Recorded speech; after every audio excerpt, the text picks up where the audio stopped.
إن الحمد لله نحمده ونستعينه ونستغفره ونعوذ بالله من شرور أنفسنا ومن سيئات أعمالنا ما يهده الله فلا مضل له ومن يضلله فلا هادي له أشهد أن لا إله إلا الله وحده لا شريك له وأشهد أن محمدا عبده وحبيبه ورسوله وعلى آله وأصحابه إلى يوم الدين. السلام علیکم. حضور محترم، برادران خیلی عزیز و گرامی، همه شما برادرانی که در این محفل حضور دارین، به این روز سعید، به این روز بندگی خدا، به این محفلی بسیار بسیار نیک و خوب که عزیزان خدا میگفتن بهترین عمل که موصوف است نهی منکر و امر معروف است. شما را تبریک و تهنیت میگویم و از خداوندی که بی نهایت بخشنده و مهربان است، خواهان او هستم که خدای مهربان محبت همه شما را، اخلاص همه شما را، یقین همه شما را به سوی ذات خودش باز زیاد بگرداند. و از الله مهربان خواهان او هستم که خداوند مقصودها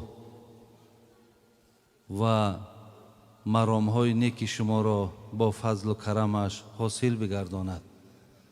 و از خداوند مهربان خواهان او هستیم که برادرانی که در این نشست ما دست درازی کردن، اخلاص ورزیدن، سهم گذاشتن، خدای مهربان ایمانشان کامل و الله مهربان همیشه در پرده رحمت و عصمت خودش نگهبانشان باشد.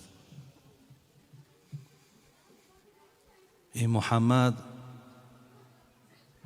صلی الله علیه و سلم، عاشقی دینی توییم، تا ابد پایبندی آیینی توییم. دوست دارم حق ز بد دورم کند، روز محشر با تو محشورم کند. خداوند این بندگان خوبی خدا را رحمت و مغفرت کنند. چگونه شعرهای عاشقانه را در وصف پیغمبر خدا ایجاد کردند و برای امروز ما گذاشتند تا از اینها ما تلاوت کنیم، خوانیم و به گوش دیگران رسانیم. حقیقتا برادران عزیز، از صحبت‌هایی که در اینجا شد، من فکر میکنم اگر همه همین شماها اهل علم باشین، نوبت به نوبت، ساعت به ساعت اگر صحبت هم که کنین، تا حال ما برادرای عزیز با آن گویم اصل آن چیزی که خواهیم رسیم شاید رسیده نتانیم. ولی به هر حال هم که باشد خداوند سپاسگزاریم که با برای ما فرصت میته، با برای ما یک شرایط فراهم میارد که ما در این باز یک اظهار امتی و بندگی ما اینجا گفته میگذاریم. خداوند رحمت کند. نام محمد اقبال لاهروی را بسیار داملاها گرفتن، در حقشان دعای خیر کردن، از ایجادیاتش گفتن و در یکی از مصرع‌های خود محمد اقبال لاهوری می آمد: من چی گویم از تولایش که چیست، خشک چوبه در فراق او گریست. من مقصد برای شما چی بیان کنم در گرد این آفتاب تابان؟ چی گویم که وقتی که خشکچوب در فراق او گریست، وقتی یک خشکچوب وقتی با از معجزه های پیغمبری نازنین مان، از حیات حضرت که وقتی منبر حضرت عوض شد و آن تکیه که بر یک کنده خرما داشت وقتی جای خودش عوض کرد، این کنده، این چوب خرما از جدا شدن پیغمبر، از فراق پیغمبر گریه کردند. حتی در حدیث آمده است که صدای گریه این کنده خرما را توده مردم نمازگزار شنیدند تا زمانی که حضرت آمد دستش در بالای چوب گذاشت، حضرت خاموش ماند. بعضی عزیزان خدا می گفت اگر به شرط حبیب خدا دستش بالای همین کنده نمی گذاشت و نمی گفت که خاموش باش، همین کنده تا روز قیامت گریه می کرد.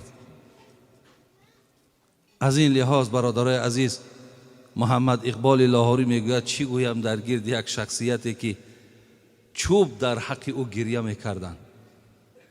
یا از معجزه های حضرت میگد میگذشت در کوچه های مکه سنگ ها به او سلام میدادند. حتی میگه سنگ را یاد دارم که پیش از نبوتم مرا سلام میداد. از این لحاظ است که من میگویم اگر همگان ما در گرد حضرت صحبت هم که کنیم، ما از آن چیزی که خواهیم سیر شویم، برادرای عزیز ما سیر نمیشیم. حضرت مولانا جلال الدین رومی که یکی از عاشقان حبیب خدا بود، این عزیز خدا می گفت از چون به شأنش موسی نگاه کرد، شدن از امتش تمنا کرد. حتی حضرت موسی هم که میگه از آن احترام و اکرامی که حضرت پیش الله دارد وقتی نگاه کرد، از امت بودن پیغمبرم تمنا کرد.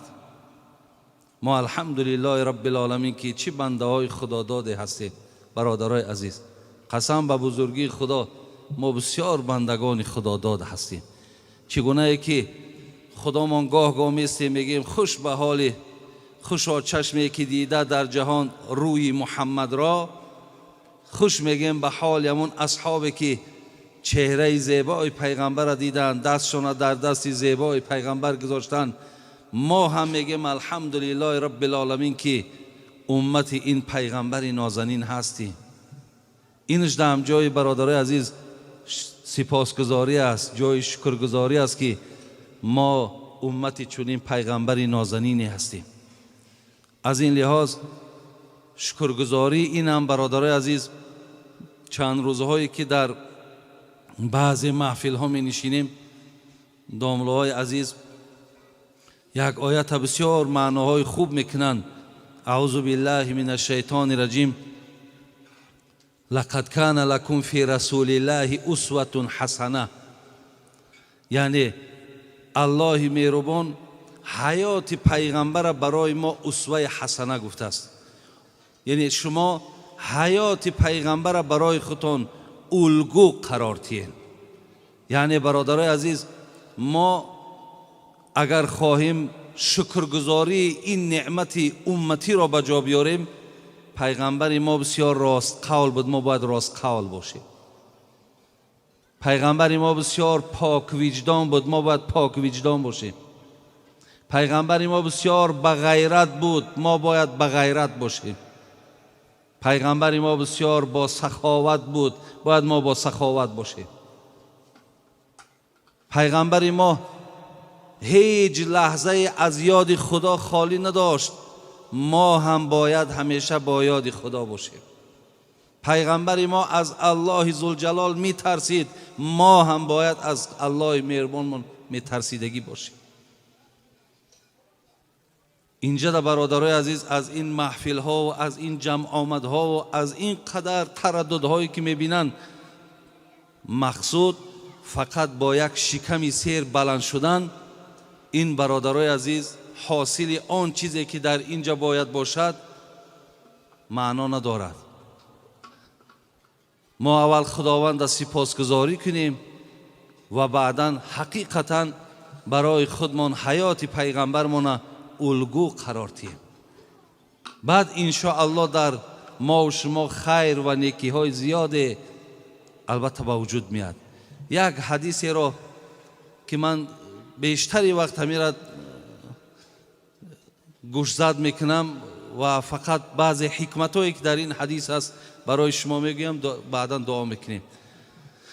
جناب امام بزار این حدیث روایت میکند، حتی شیخ البانی هم بگیم با صحت بودن این حدیث هم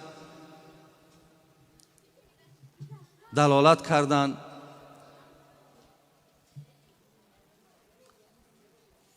حدیث